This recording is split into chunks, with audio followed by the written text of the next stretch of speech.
Hello, everyone, and thank you for being with us in this webinar. Today, as Angela mentioned, we will talk about the Grandstream access points as we highlight the main supported features and talk about the different deployment scenarios. Then we will wrap up with some Q&A at the end of this webinar.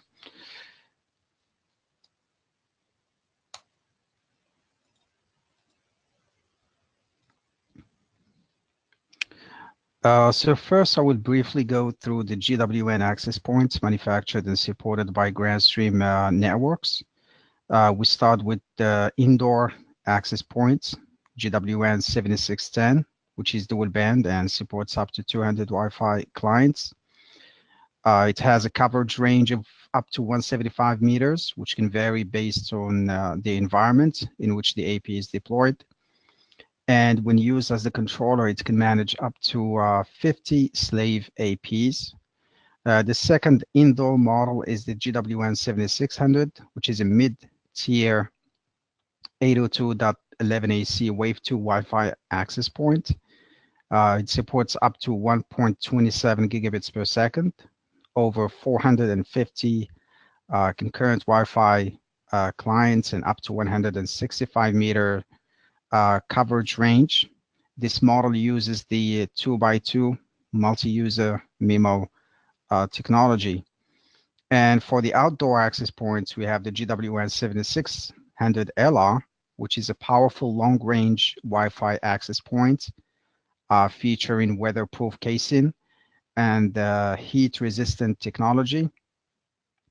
It comes with dual-band 2x2 multi-user MIMO as well. With that technology that we call beamforming, and extended Wi-Fi coverage range of up to 300 meter, and it supports up to 450 wireless clients. All the GWN models use a controllerless distributed management design and has an embedded controller that can be accessed from the web interface of the access point. This allows each access point to manage a network of between 30 and 50 GWN access points independently without a single point of failure. And what I mean by this is if the master goes down, the slave access points will still provide Wi-Fi connection to clients.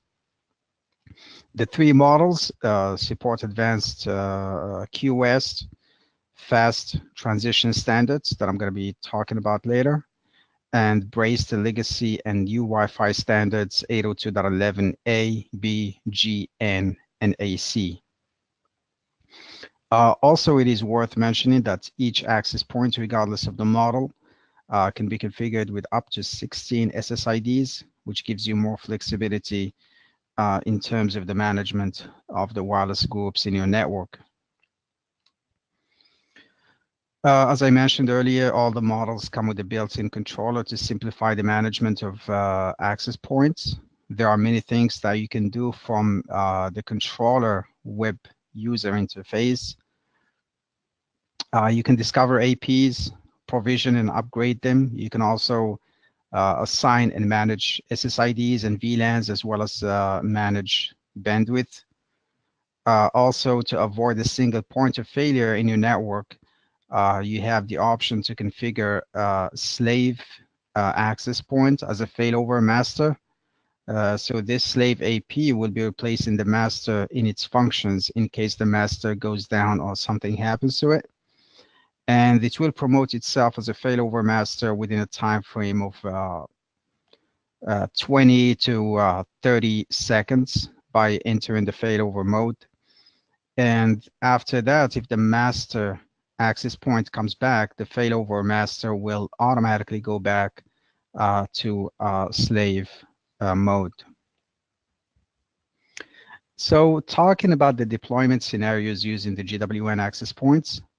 So when it comes to deploying the access point, the GWN access points can be deployed in two modes: standalone or master-slave architecture. The standalone scenario, which is in front of us, is usually used when A single access point is required in network environment. And the slide shows access points deployed in two separate network environments. The one to the on the left is deployed without VLAN, and the one on the right is configured with VLANs.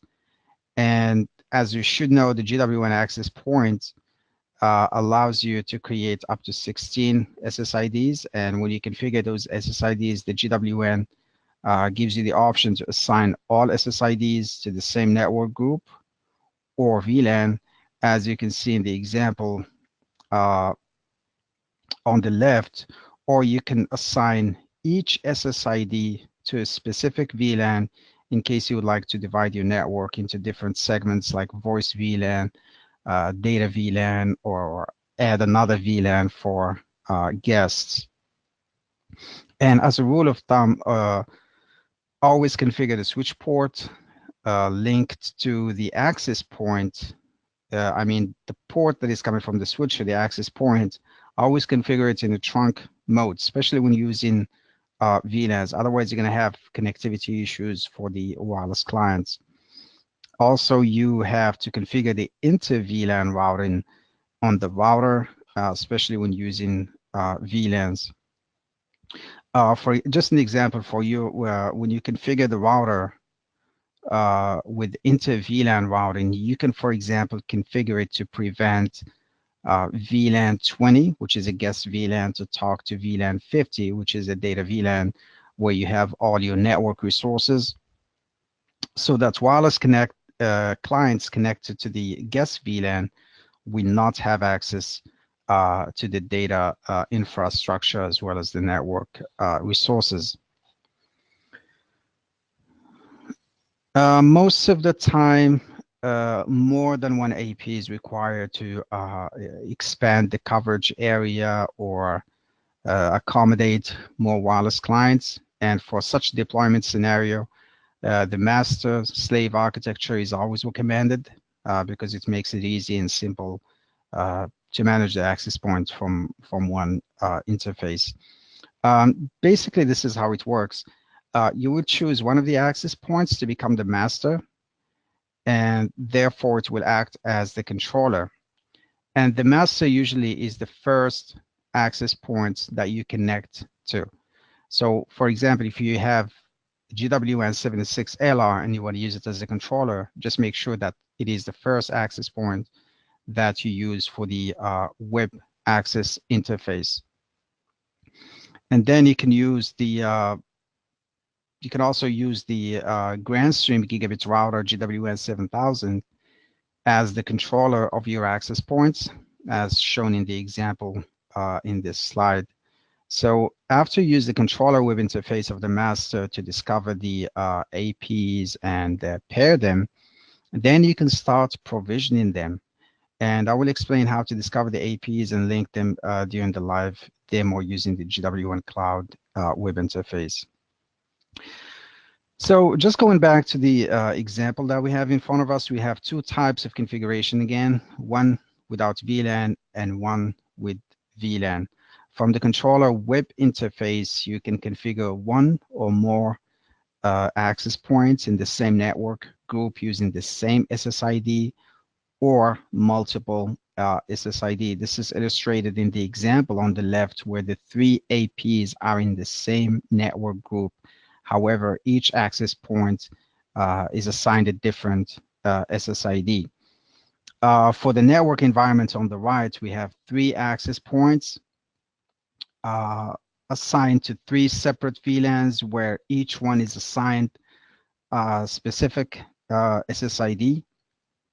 It is always a good practice to segment your network into VLANs, especially when you have a different type of groups that you would like to provide wireless connection. And generally speaking, the use of VLANs provide many benefits. First, it allows you to limit the broadcast traffic to a specific subnet.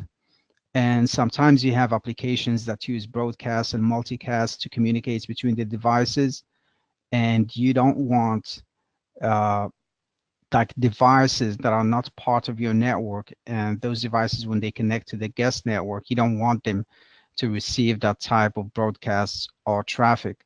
So when you use the VLAN and you dedicate one VLAN to guests, you're basically controlling the broadcasts of that type of broadcast or multicast traffic. Another thing is VLAN gives you this option to prioritize certain traffic over another using the QoS, quality of service, or the CoS, what we call class of service. And this is very useful, especially when you have voice devices, like you have wireless phones and then you have laptops. The traffic coming from the voice devices is usually more important, because if you miss a fraction of a second, you could feel it during the phone conversation. However, during the transmission of an email, if the email arrives with 1 second, that's not a big deal.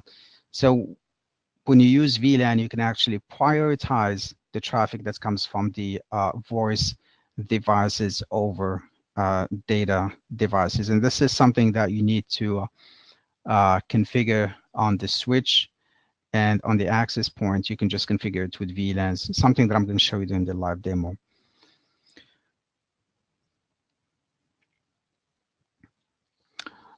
Next, we have the wireless bridge. All the GWN access points, you can use them for such a scenario where you can use 2 access points to extend the wired network over the wireless signal. And the way bridge mode works is you create an SSID and you dedicate that SSID to the bridge mode. So you put the 2 access points, you configure them. One is the master and one is the slave. Usually the slave is the one that you configure as the bridge client. So when you go to the web interface and you enable all these features, and you have to reboot the access points for these changes to take effect, of course. Then after you do that, you just take the access point to the remote location. And of course, the signal needs to be within the range of each other. Excuse me. And when you do that, one of the things I would recommend, especially when using VLAN again, is the port of the bridge client, the connection going to your switch, the wired, should be in a trunk mode, especially when using VLANs.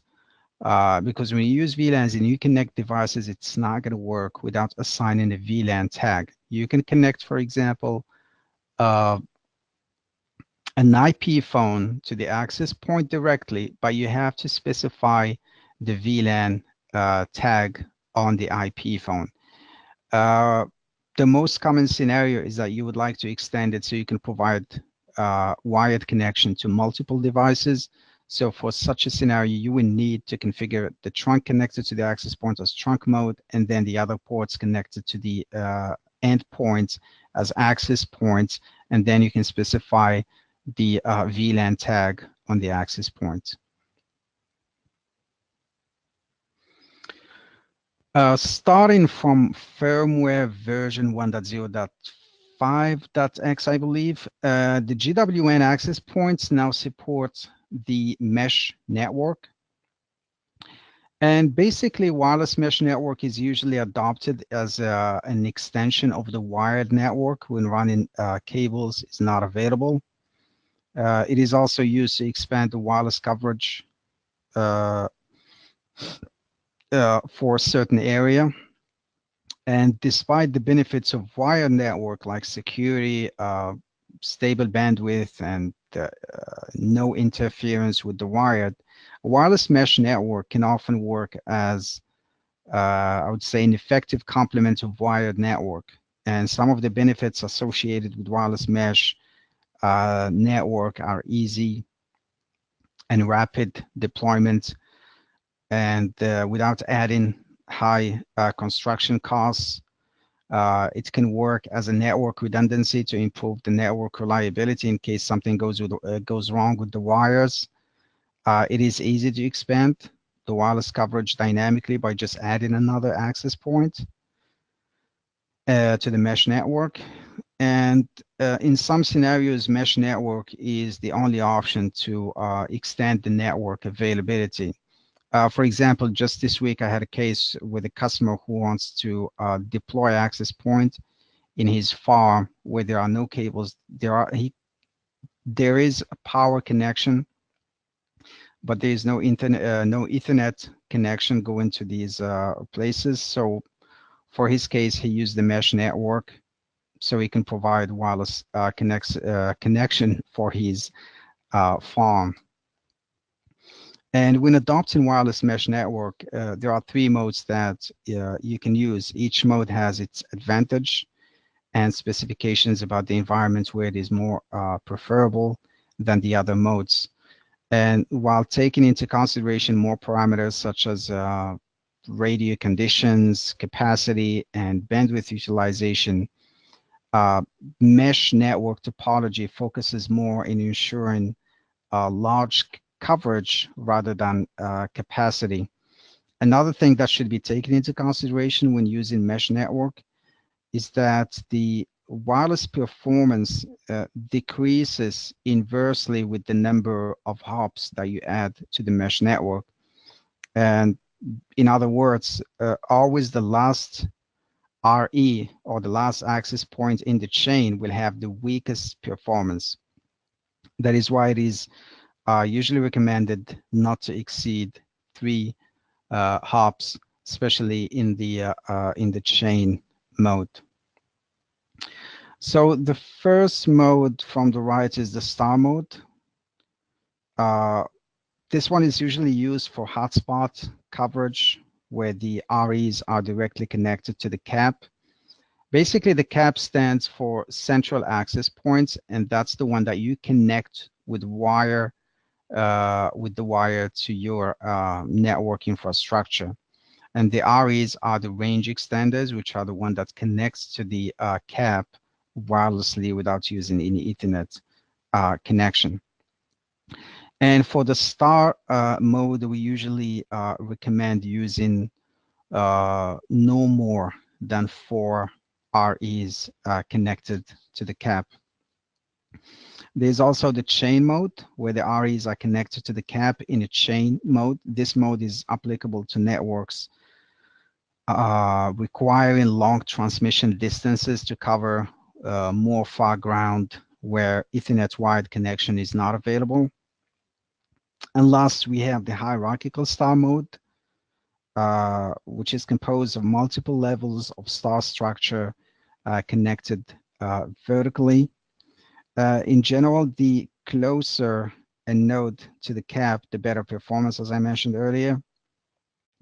And compared to star network, hierarchical star network has larger coverage and benefit of easy expanding.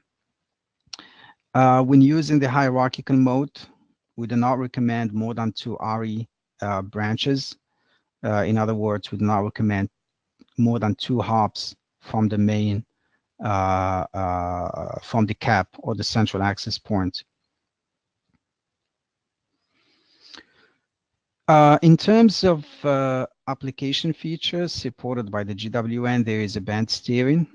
And technically speaking, when a dual band wireless client tries to connect to the access point, the access point can be configured to prioritize either 2.4 or 5 gigahertz.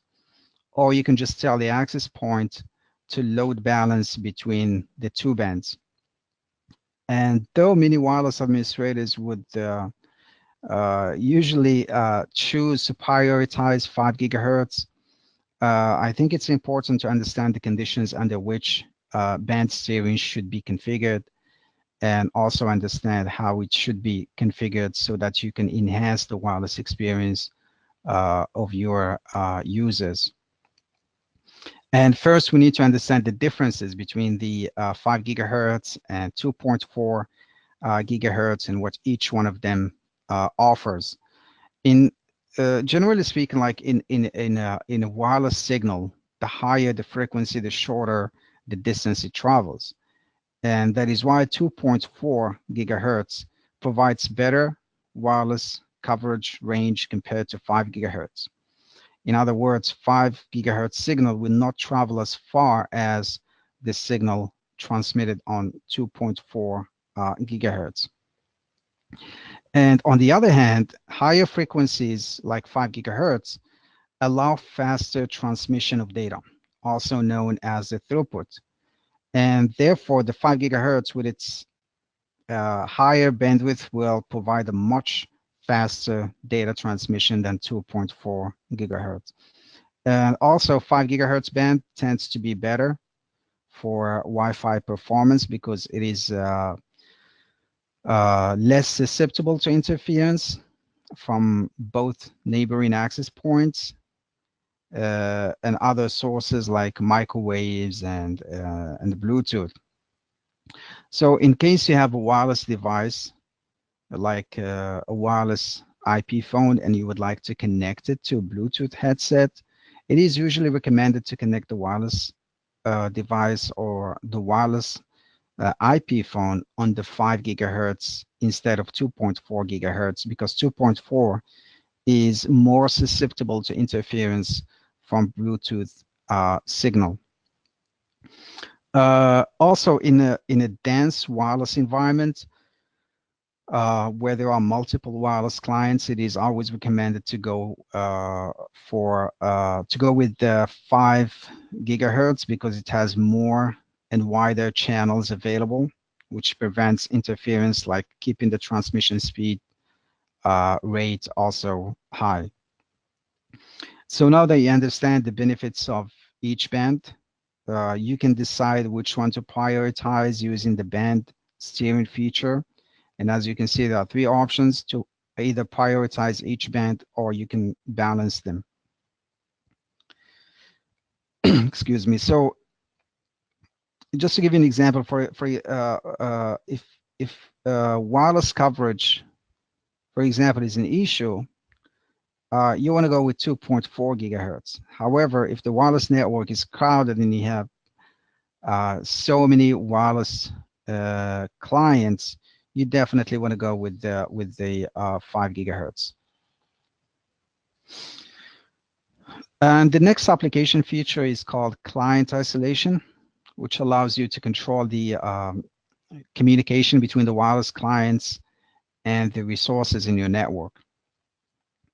And GWN 7600, all the models, they support 3 modes for client isolation. There's the internet mode, where wireless clients will be allowed to access only the internet services, and they cannot access any of the management services, either on the router nor on the access points, and they can't access other network resources like printers, servers, and all that kind of things. So the internet, this one is recommended, especially when you create an SSID for guests. Always go and enable client isolation and set it to the internet mode so that your guests can only have access to the internet, but no access to your access points, router, or the other devices in your network. And second, there is the radio mode, where wireless clients can access the internet services, and they can also access the router and the access points, but they cannot communicate with the other wireless devices in your network. And there's the gateway mode, where wireless clients can only communicate with the gateway, which is the router, and communication between clients is still blocked, and they cannot access any of the management services on the GWN access points. Another application feature, which is the Wi-Fi Scheduler. This is a very useful feature in certain environments. For example, if you have an office and their business hours from 8 to 5, you can tell the GWN, for example, to provide wireless connection only during a certain time, and after 6 p.m. to disable wireless connection and also disable the SSID broadcast. So after 6, if you take your wireless device to the access point, you're not going to see the SSID broadcast by the access point. Excuse me. And you can achieve that when you configure the SSID on the access point. You can just click on schedule, then you can go to the schedule tab, and then you can configure your own schedule so it can happen all the time, like every week at the same exact time. I can show you this during the live demo. The next option is bandwidth management. So when you create VLANs, you create SSIDs, you have this option where you can specify how much bandwidth each user or each SSID or each IP or each client will have when they connect to the access point. For example, you can tell the access point when you create an SSID for guests to maximize, to tell the access point, this is the maximum bandwidth I can provide for guests. And then if you have other video conferencing devices like the Grandstream GVC 3200, you can configure the access point to provide it more bandwidth, for example, 40 megabits per second. And as I mentioned, you can do this per SSID, MAC address, IP address, or you can just generalize it when you choose the per client mode, which means every client that connects, that's how much bandwidth they're going to get. And you can do this also based on a schedule. So when you create these rules, the bandwidth rules, you can give it a schedule where it's going to apply. All right, so in terms of the roaming technologies supported by the GWN, there are basically 3 technologies that we support. The first one, which is the RSSI, or the Received Signal Strength indication, is a measurement of how well your device can hear a signal from an access point or a wireless router. It is a value that is used for determining if you have enough signal to get a good wireless connection. And the access points, they have this option where you can specify the RSSI. For example, you can tell the access point when the RSSI reaches minus 75, I want you to, you can tell the access point to start the handoff to the next access point, which has a better RSSI value. And the way to understand the RSSI is the closer to 0 dBm, the better the signal is. And on the GWN access point, the input range is from minus, I believe, minus 94 to minus 1. And the AP, as I mentioned, can be configured with this value. And the next roaming technology that we support is OKC.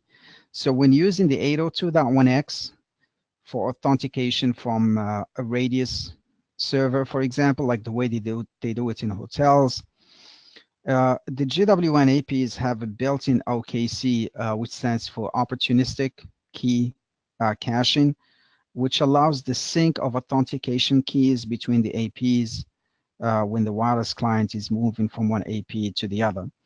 So with this technology, it saves you time to authenticate again against the radius server. So basically, when you move from one access point to the other, your authentication information will move to the next access point without going through the same process over again. And the third roaming technology supported by the GWN is called Enterprise Voice. This technology is built on the latest amendments of the 802.11 standard. And there are 3 amendment standards that are involved in this technology. And the first one, we have the 802.1K standard.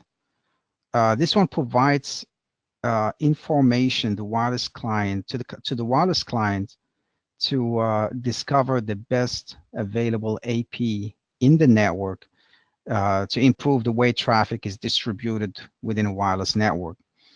And usually a wireless device connects to the access point that provides the strongest signal, or RSSI, as explained earlier. And with 802.11k, if the AP with the strongest signal is loaded with so many wireless endpoints connected to it, and it's reaching its full capacity, a wireless device using this standard can connect to one of the other access points that are underutilized, even if the signal may be a little bit weaker. This way, the overall throughput becomes greater because the resources on the APs are more efficiently used. And the second amendment, which is 802.11r, uses a feature that is called fast basic service set transmission. Usually it's abbreviated as a fast transition for wireless clients to authenticate more quickly. It is also called fast roaming because it essentially permits continuous connectivity aboard wireless devices in motion, with the fast and secure handoffs from one AP to another in a seamless manner. Then the last standard, which is 802.11v, this amendment, it basically enables the APs to send messages to associated wireless clients to tell them which AP can provide them with a better connection.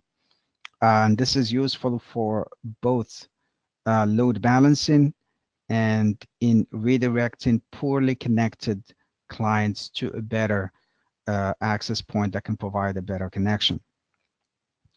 So basically, when you enable voice enterprise as a feature on the GWN access points, you actually combine the ability of the three standards, 11K, 11R, and 11V, to speed up the search for the best target AP so that wireless clients can roam more seamlessly from one access point to another access point within the same network without added time for reassociation.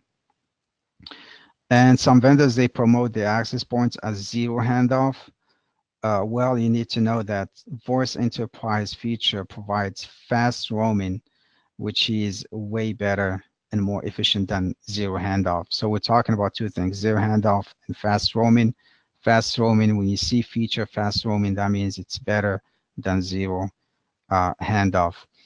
And on the right, you see the difference between the three roaming technologies that we just talked about and how much audio you lose. For example, if you're talking on a wireless phone and you're moving from one access point to the other, if you use the RSSI roaming, you're going to use between 33 and 53 RTP packets. And by the way, each RTP packet carries 20 milliseconds of audio.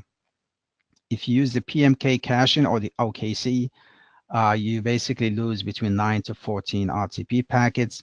In the enterprise voice, the RTP packet loss is very low. It's between 1 to 3. So basically, you lose less than 60 milliseconds of audio when you have a wireless phone that supports these amendments. And by the way, enterprise voice works only with wireless clients that support these standards. And I do believe that, like iPhones, they do support these standards. So when you use an iPhone with an GWN access point and you have this feature enabled, you take full advantage of it. So you don't have these audio interruptions when you move from one access to another access during the roaming process. Next, let's talk about the captive portal. All GWN models support captive portal feature, which allows you to define the web portal page that will be displayed when a wireless client connects to the APs. Usually you see interactive captive portals used in airports, hotels, and coffee shops. GWN allows you to customize and upload your own landing page and also choose the web page for redirection when wireless access is granted to the wireless clients. And the captive portal can be configured in multiple ways with or without authentication. So it's always recommended to use authentication though.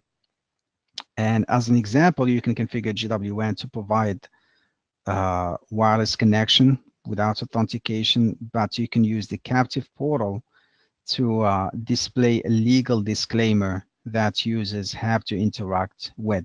So before they can connect to your wireless network, they need to read the disclaimer, accept, and then connect. And to use authentication with captive portal, there are 4 options that you can choose from depending on what is easy for you to implement. The first one is the use of a password. This works the same way like when you try to connect to a wireless network, except that it is done from the nice captive portal that you configure to display your company logo or another picture that you would like to display during the login process. The second option, as illustrated in this example in front of us, is the use of radius service, which of course requires having a fully set up and working radius server. So besides authentication, radius server, as some of you might already know, provides authorization and accounting. And usually it is used in enterprise network and is considered as an efficient way to authenticate users because each Wi-Fi must have unique ID and password to connect to the wireless network. And most hotels, most of them, they use a radius server and they integrate it with the application, the PMS application that they're using on premise. So every time you are registered, that application sends your name and some other information to the radius server, and that's how you get authenticated in hotels when you are provided with wireless connection. The third option is to use social media accounts for authentication. The 3 social media login APIs that are supported by the GWN series are Facebook, Twitter, and WeChat, which is a very popular social media in China or Asia. Then the 4th option is the use of vouchers, which I will show you how to set up during the live demo. Vouchers, basically, they give you a code, like a name and another code that you use for a certain period of time. Like some hotels, they also do it. You check in, then they give you a code and they tell you can use this for 3 hours. That's when you need to use the voucher because you can specify the time, the amount of time that they can have access to the wireless connection. So make sure you go to the Grandstream website to download the user guides that explain the steps involved in the configuration of each of these authentication methods, because just talking about captive portal would require one specific webinar just to explain how things work. And next we have the email notification. The access points have this option where you can configure them to send you email notification regarding the usage of the access points, like memory usage, CPU usage, firmware upgrade, and many other options that you can configure. All you need to do is log into the access point and just configure your email so that can be used as a source email for sending those notifications.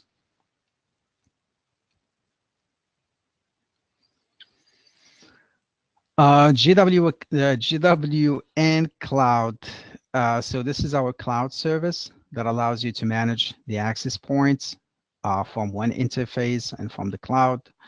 There's no limit on the number of sites or APs that you can add to GWN Cloud. You can access it with a web browser. All you need to do is sign up So you can have an email and then a password associated with your account, and then you can start adding devices and managing them from one interface. This one is hosted on Amazon Web Services, which is a very robust service. It is hosted as a SaaS, and all the communication between the GWN cloud and the access point is encrypted using TLS. And you also have a lot of options like reporting, monitoring, and the great benefit of GWN cloud is that you can manage all the devices from one central point uh, of the GWN cloud. So that's it for this presentation. So I'm just going to spend a few more, probably 10 more minutes talking about the GWN cloud. So this is the interface of the GWN cloud. So you just, if you want to log in for the first time, just go to GWN cloud, sign up. You will have, you will need to enter an email, then use a password to log in. And from this interface, you can access all the information, the monitoring options for your access points. It tells you how many access points are connected, how many clients, and the APs list. If you have so many of them, they're all going to show up here with the original IP, and you can assign name, and it tells you information about the firmware version. So for the access point, as you can see, I have 3 of them right here. So if you want to add access point to GWN, you have 3 options. You can use the GWN application. It has a scan option. So when you go to GWN application, once you click on add, it's going to open this scanning option, and then just scan the barcode of your access point. Then it will populate automatically. The second option is to add it manually, which means enter the name and the MAC address of that device, and then the password. Usually you can use the password that comes with the access point, which is included in the sticker in the back of the access point. If you have like a batch of access points that you want to add them at the same time, you can create an CSV file, and all you need is 2 colons. You can download the reference template, and it's going to ask you to enter the password and the MAC address. So include all the MAC addresses, all the passwords, and then just come here and upload it to GWN. So once you do that, this list will populate with all the access points with information like the stuff that you see in front of you. In terms of SSIDs, as you know, all access points, they come with default SSID. And if you want to add more, you can add up to 16. In case you are using VLANs, you can add up to 5 SSIDs per VLAN. Just give it a name. For example, I'm going to call it, this one is a guests. Then you enable. If you're not using VLAN, just leave it blank. If you are using VLAN, specify the VLAN number. For example, if you're going to use VLAN 20, just enter VLAN 20 in that box. So I'm not using VLAN, and I want it to be dual band. So in case I have like few devices and I want to create an SSID for them, and I want them to uniquely use 5 gigahertz, I can choose 5 gigahertz. But usually for guests, you want to use dual band because you don't know the type of wireless devices that will connect to your access points. Some of them, they might be legacy devices that still use the old standards. So for that purpose, you can just choose dual band. We always recommend WPA2, which is the more secure among these standards. Never use WEP unless you have an old device that requires that security mode. And then when you use the WPA, you have 2 options. There's the pre-shared key, like the usual way that you do it. You connect to the password, or you can use the 802.1x, which requires a radius server. And then just include the pre-shared key. If you want to include captive portal, just make sure you configure the captive portal first before you start creating the SSID. You can also include MAC filtering.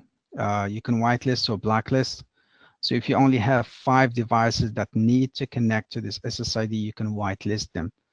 So once you do the whitelist, only these devices will be able to connect to that SSID. And then this is the client isolation option that we talked about during the presentation. You can choose which mode you want. If you only want to give them access to the internet, you can choose internet mode. Some other options regarding the client bridge that we talked about earlier. For example, if you want to use this SSID only for client bridge, make sure you check that one. And when you do the client bridge, always make sure you use the 5 gigahertz, because bridge mode works better on 5 gigahertz, better than 2.4. You can also include a client time policy that you can configure under the other page. So this is brand new. I don't have any time policy configured, but we can go back to it so I can show you. And this is the enable enterprise voice, the one that we talked about. So once you enable it, as I mentioned, it's going to enable all the other standards. If you have devices that support certain standard, but they don't support all of them, you can check the standard that they support so you can take advantage of it. So when you create an SSID, all the access points available will show up under the device members. For example, if this device, I don't want it to broadcast the SSID, I can remove it. So I can only have these 2 access points available and available for this SSID. Captive portal, let's just talk quickly about this one. So when you create like the splash page, the first thing you need to create is the policy. Policy is basically, this is the information you need to enter. You just give it a name. Splash page, is it going to be internal or external? The date, the expiration, when it's going to expire. And then you can specify also some information like the landing page URL. So when you want people to connect, you can send them directly to your, for example, to your website. And so I have one here. So when you do create the policy list, then you can go and add more splash pages. It's very easy to configure, just create one. For example, in this case, we have the Grandstream image. If you want to put your own image or the logo of your company, you can download it from here. Just look for the file, then download and save. You can also change the text message that's going to show up when people they get prompted with the landing page. You can also choose the methods that they can use to authenticate. For example, if I don't want to use Facebook, I can remove Facebook and use only vouchers and a simple password. The accept terms or the disclaimer, you can change it, you can customize it, you can add your own. So you have so many options that you can do from the splash page. There's also another option that we just added, which is the advertisements. The same way it works on YouTube, when you go to a video, then they play this commercial for you. You can do the same thing with the access point. Just enable it and you force them, the same way we do it on YouTube, for 5 seconds to watch it before they can skip it. You can increase, you can lower it, so it's up to you. And you can tell the access point the way you want it. You want that that commercial or that advertisement to be played. Do you want it to happen randomly or on a regular time? If you choose regular time, it's going to ask you to specify the time, and then you can upload your media. So when you click on it, you have 2 options. You can upload an image as an advertisement, or you can upload a video. So video, you have 2 options. You can include the URL. For example, if you have commercial video on YouTube, just take the link from YouTube and paste it in there. If you have the video file, and remember, it has to be less than 3 megabytes, then just click here and then you can download, or I'm sorry, you can upload your, because I chose image, that's why. If it's a video, just upload it and make sure it's less than 3 megabytes. So when wireless clients, they connect to your wireless connection, they will be prompted with the video before they can start using the wireless connection.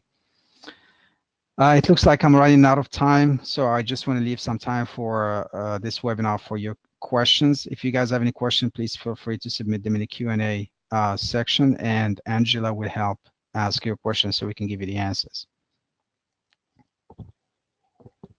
Great, thank you. As we're waiting for some questions to come in, there was one question that was asked. A new feature was added to GWN in the latest versions called Airtime Fairness. What does this feature do?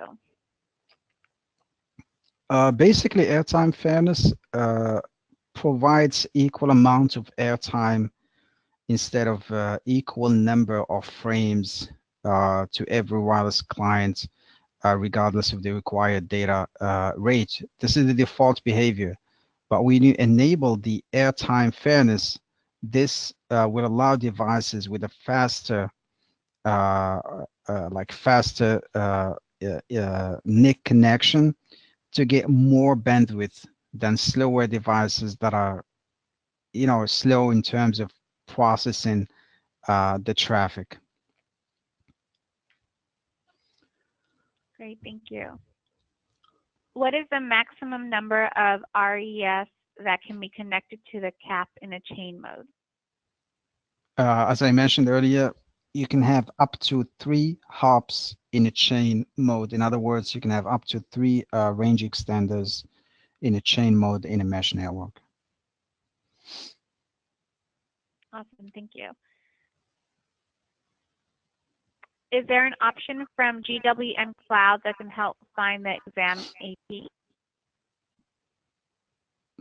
Yes, yeah. Some installers, when they deploy the access points, they want to have the option to locate the device. For example, if I have 3 access points and all of them are the same model and I forgot which one is which, there is this option right here that helps you locate the access point. So when you click on it, this is what's going to happen. It's going to tell you LED lights are on the blink mode, and the access point will start blinking in a different color. It's like light green color.